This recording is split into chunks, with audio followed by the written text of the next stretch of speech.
leaving any full-time career for freelancing or content creating, which is so popular today in the creator economy, is a very scary and intimidating thing. I mean, I come from a design agency. I was a senior designer. There was a trajectory, there was a path forward and moving my career forward. And I knew in my heart that I needed to leave. I needed to kind of take my destiny into my own hands. And you are watching this video because you're probably also in a similar place where you're on the cusp. You know what you need to do, but you're just not sure like how to do it or what to do. So I know what I have to do, but I don't know if I have the strength to do it.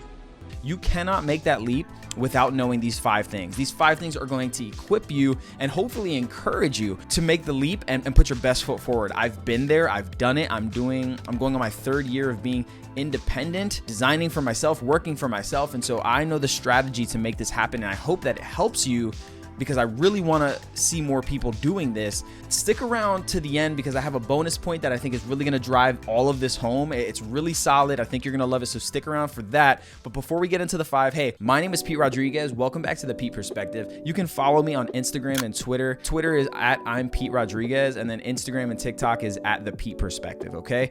Catch me on social. Would love to connect with you there. Like the video, comment, and subscribe to the channel if you haven't already done so. But let's jump right in. Let's not waste time. Deeply consider your whys. Point number 1. Point number 1 is to deeply consider your why. Now, a why needs to be really rooted in something meaningful, because why is so important when we're making decisions. It's not just about what, right? We need to be, why are we doing what we're doing? Why are we going to leave a safe and steady full-time job for something else that might be more ups and down and all that sort of thing? So we have to have a very good why. One of the points under why is we want to avoid really impulsive decisions. Have you ever made a decision where it was just impulsive, right? Like you knew that it was just something inside of you that desired something, and it was kind of like a quick reaction. You saw an ad, you bought something really quick, right? The best way to do that is to don't make decisions like this. If you're talking about leaving your career for something a little bit more adventurous, let's say, don't make that decision when you're going through a big life change. So if you just moved, if you just had a child, even trauma, like traumatic experiences, someone died in the family, God forbid. I've had experiences like this. My father passed away, and that was not necessarily the right time for me to be making big career moves. And that's not the right time for you either. So if you're going through something kind of like heavy or just a big life change, it doesn't need to be heavy. Again, you have a child, a beautiful thing, but you shouldn't make a decision in that moment, because sometimes you're just not thinking very clearly, and you don't want to make a decision where your rationale is not there. You're not making the best, clear, conscious decision that you can.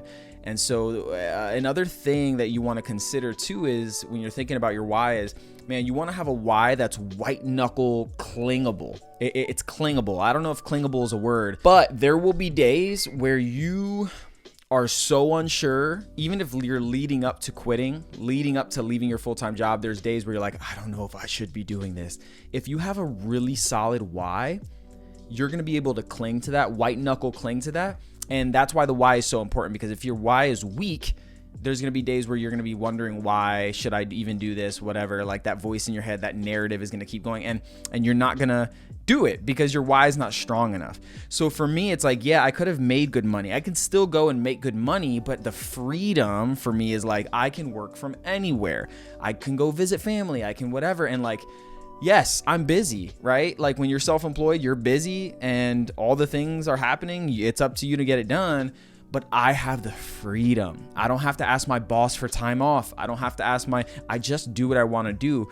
And that enables me to spend a ton of time with my family, be super flexible as a dad, all those things that are really meaningful to me that I wasn't able to do before. So deeply consider your why. The second part of this is have a budget and stick with it. Budgeting is so underrated. I mean, in order to get to where you want to be, you have to budget. Like you must know where your money is going. Your money has to be, you have to kind of take into account, where's my money going? How am I spending my money? And having a budget is just so crucial. A budget, on a basic level, if you don't know what a budget is, it's literally like, hey, all of my expenses, all of my income, and then you kind of see where your money's at, right? You track your money.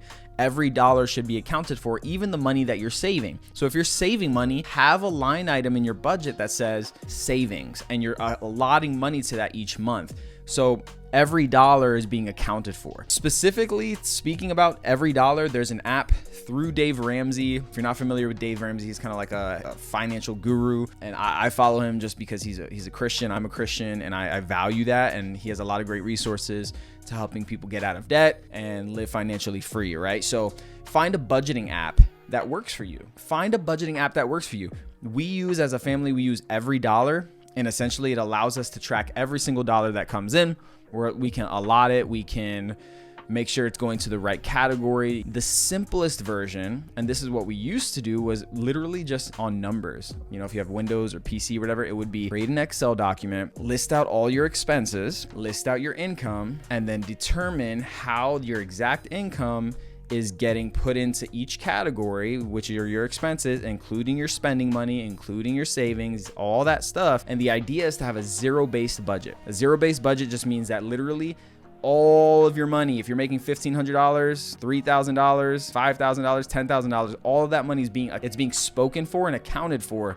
So you should be left with zero at the end of your budgeting. Now that sounds scary, and you're like, well, where's the money? Like, I need money for myself. So if I use it all towards expenses, how am I going to have money for myself? Well, the idea is that you have a line item for your spending. You have a line item for savings. You have a line item for new car savings, right? Telling that money where to go each month. So know where your money's being spent. Find a budgeting app that's going to work for you, and then stick to your game plan. When you create a budget, when you take the time to thoughtfully do that, stick with it. It's hard to stick with it, I realize, but one of my favorite quotes from Dave Ramsey, he says, live like no one else so that later in life you can live like no one else. So live like no one else today, meaning you're saving, meaning you're wise, meaning you're being frugal, you're not being impulsive, so that later in life you can live like no one else. Be wise. Be wise with the resources that you have and the resources that God has given to you. Trim unnecessary expenses. This is the third point, okay? Trim unnecessary expenses. It's something that we all don't want to do, but we have to consider, and it's a financial thing, but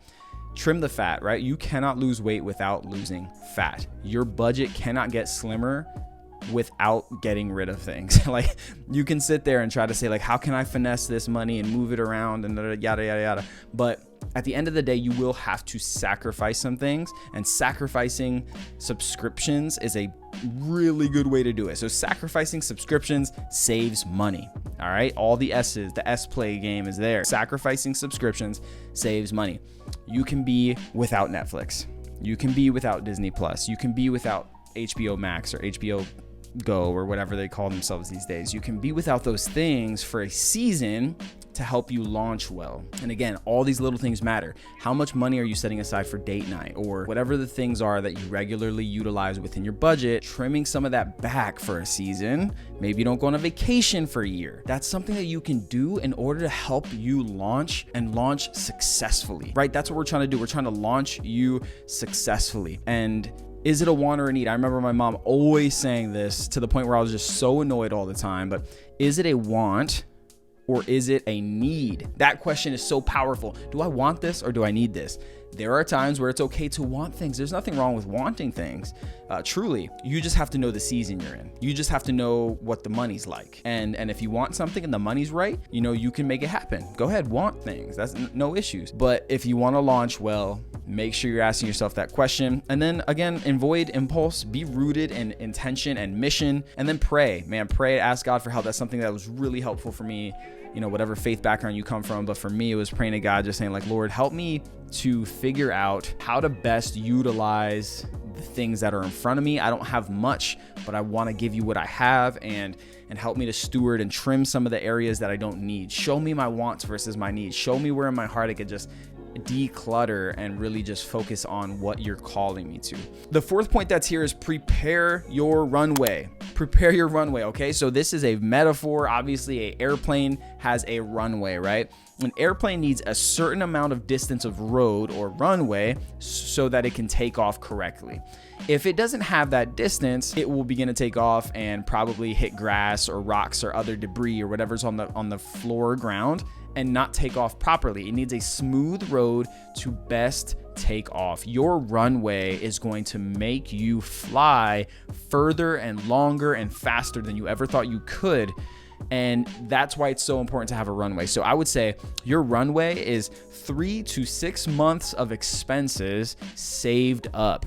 Okay, I know that's a big ask. I know that's a big ask for some people. 3 to 6 months of your expenses. So you literally say, I pay my rent, I pay my water, I pay my phone bill, I pay the internet. I go through my necessities after I've cut out the fat, after I've cut out all the things that I might not need for a season. You list out all your expenses and you say, at the end of the day, I need $3,300.15 to operate on a monthly basis.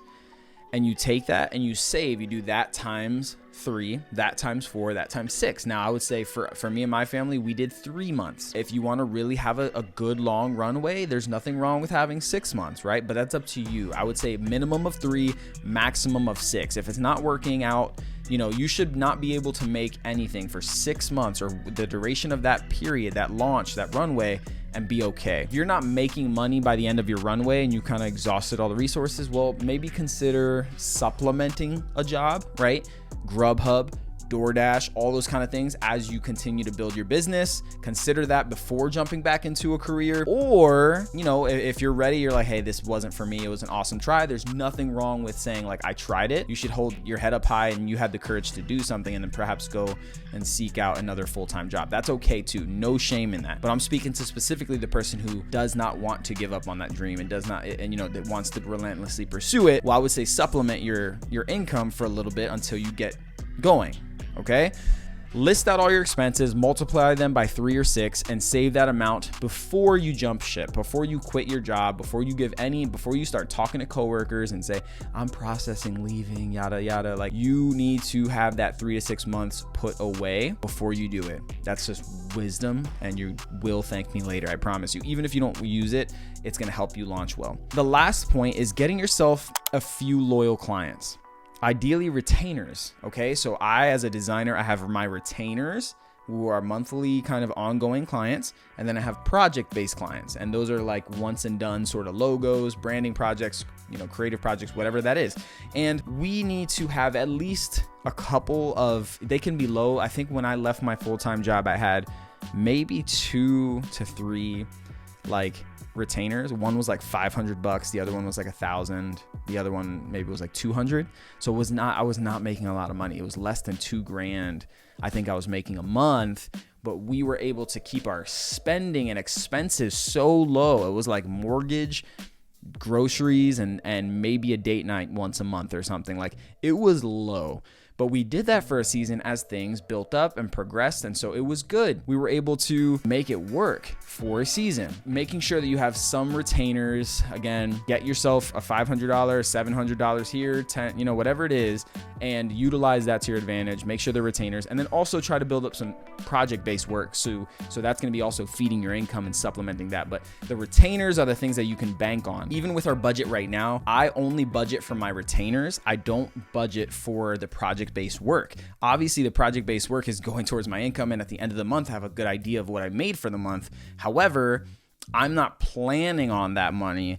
I'm just incorporating that money as it comes in. I'm planning on my retainers that I'm getting paid by each and every month. So I hope those 5 things were helpful to you. And if you made it to this point in the video, man, thank you for sticking around, because there's one more thing that I want to say that I think is hopefully going to give you the perspective to make the leap from your full-time job to this new content creating career or freelance career, whatever it is. And it's this: burn the ships. Burn the ships. I don't know if you've ever heard this quote before, but it's essentially burning the ships. It's this idea that people would go to battle, right? You'd go to battle and you'd land. I mean, envision like, all respect to D-Day, right? But that's the mindset that I want to put us in for a second. Imagine D-Day. The beaches on Normandy, these guys are coming in on ships, and rather than keeping the ships there, you burn the ships behind you. And when you burnt the ships behind you that brought you to that island to go fight, you're essentially mentally saying, we're not going anywhere, right? There's no out for this. Once I make this leap, I'm burning the ship behind me, because when you burn the ship behind you, you're essentially telling yourself and your subconscious, we're not going back. We're doing this. And we need to be prepared to do this, but also have the courage and the charisma and the zeal to do this. And you do have what it takes to do this, by the way. But there is something in the psyche about burning the ship behind you. Instead of thinking, man, I have an out. You know, I can go work here if I need to. I can go do this. I can do Grubhub. Again, those are good. But for that first season, you really do want to feel like your back's against the wall. Because when you have that feeling, that burning feeling in your spine, some of you entrepreneurs and business owners know exactly what I'm talking about. And it's tense, like physically tense, and you're like, whoa, I'm under a lot of pressure. That pressure creates diamonds. That pressure is what keeps you going sometimes. That pressure is what literally produces great work from the furnace, right? When you think about craftsmen and people who created weapons and stuff, it was forged in fire. And you are sharp. You just need to be forged by the fire. And so don't be afraid to burn the ships behind you. Don't be afraid to just full send, go for it, and trust in yourself. Rely, there's so many times where you're probably giving your best to other people and you're encouraging other people and you see someone else doing that and you're like, man, way to go. I'm so proud of you. But you never have those same thoughts towards yourself. And that's how I was. I just needed to speak truth to myself. It's like, I'm okay. Right? Like if I end up back broke again, like with nothing, well, that's where I was, right? And I had a child at the time. We had just had a kid. We just bought a house. And then I still, made the leap. So I didn't listen to one of my rules of don't make this leap during big life decisions. I didn't listen to that one. And I still ended up okay. There are 5 things here that I want you to consider.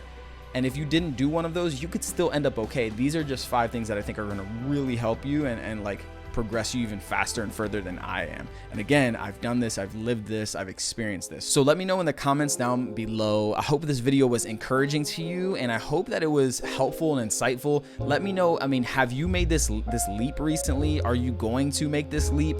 If so, privately DM me on Instagram or on TikTok. Again, on Twitter, it's at I'm Pete Rodriguez, and on Instagram and TikTok, it's at The Pete Perspective. Reach out to me there, connect with me if you want to do it privately, but let me know in the comments, man.